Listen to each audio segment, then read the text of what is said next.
Assalamualaikum teman-teman, perkenalkan nama saya Adilia Ardina. Saya Prodi Tasawuf dan Psikoterapi kelas F1.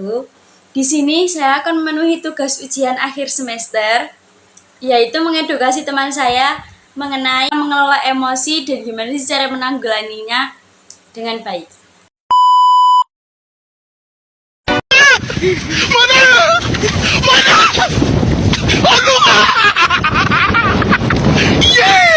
Are you ready, kids? Aye, aye, Captain! I can't hear you. Aye, aye, Captain! Oh!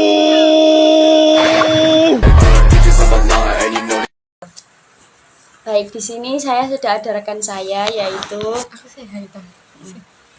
Halo, boleh perkenalkan nama dulu, Mbak? perkenalkan saya Aisyah Afifah dari AFI A3. Oke, di sini saya ingin bertanya dulu nih kepada Mbaknya. Mbaknya itu punya gejala apa sih selama ini? Maksudnya kayak Mbaknya sering stres, kebanyakan tugas, sering begadang, atau sering marah-marah nggak jelas, moodnya naik turun atau gimana? Untuk masalahnya itu kebanyakan tugas dan pola tidur itu pasti Tidak tidak terjaga ya? teratur lah. Terus Baik. Pola tidur yang tidak teratur itu juga ada kaitannya dengan emosi ya, Mbak. Nah, sebelum saya kasih tips dan trik tentang gimana sih menjaga itu semua, saya akan kasih tahu dulu ya. Emosi adalah perasaan terdalam manusia yang menghasilkan reaksi otomatis dan sudah menetap pada sistem saraf manusia. Emosi sesungguhnya itu sangat penting loh, Mbak, pada kehidupan kita itu. Karena sesungguhnya karena emosi itulah yang bisa menolong kita untuk melakukan sesuatu.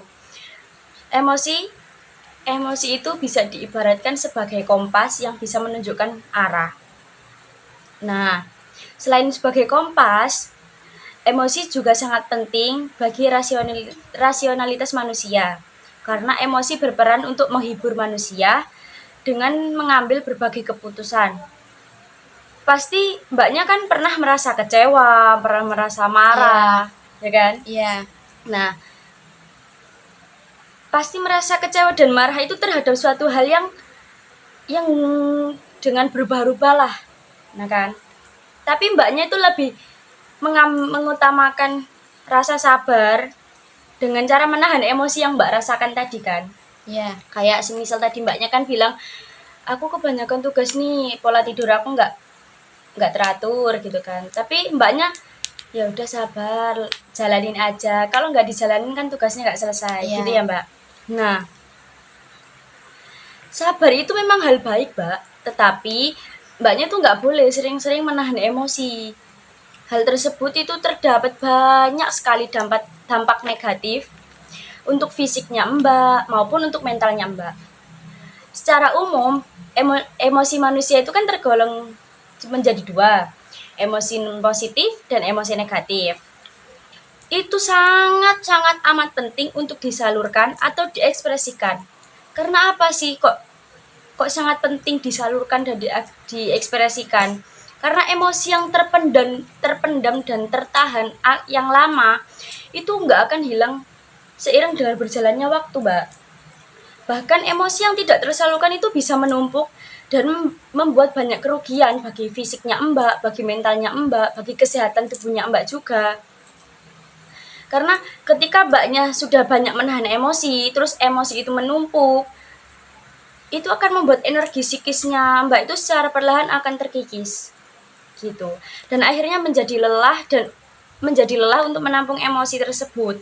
Akibatnya, penampungan emosi yang sudah tidak kuat lagi berubah bentuk menjadi penurunan kekebalan tubuh yang terlihat dari beberapa gejala fisik seperti nyeri dada, mual, masalah pada pencernaan, dan ada kaitannya juga dengan masalah pola tidur tadi yang seperti Mbaknya bilang pada pertama tadi kan, hingga tekanan darah tinggi.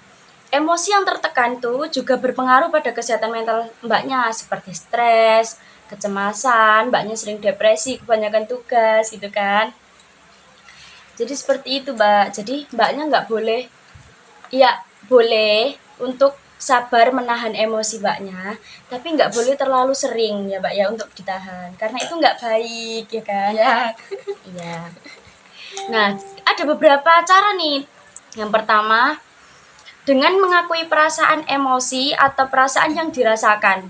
Seperti contohnya nih, Mbak lagi emosi, atau Mbaknya lagi sedih, lagi kecewa sama seseorang lah ya kan.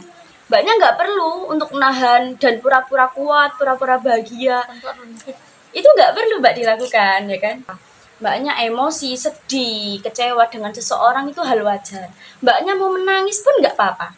Itu hal manusiawi Mbak, manusia menangis itu tidak apa-apa dan tidak ada yang melarang Mbaknya untuk menangis. Itu sudah bukti bahwa Mbaknya itu mengekspresikan dan menyalurkan perasaan yang Mbak rasakan saat ini gitu.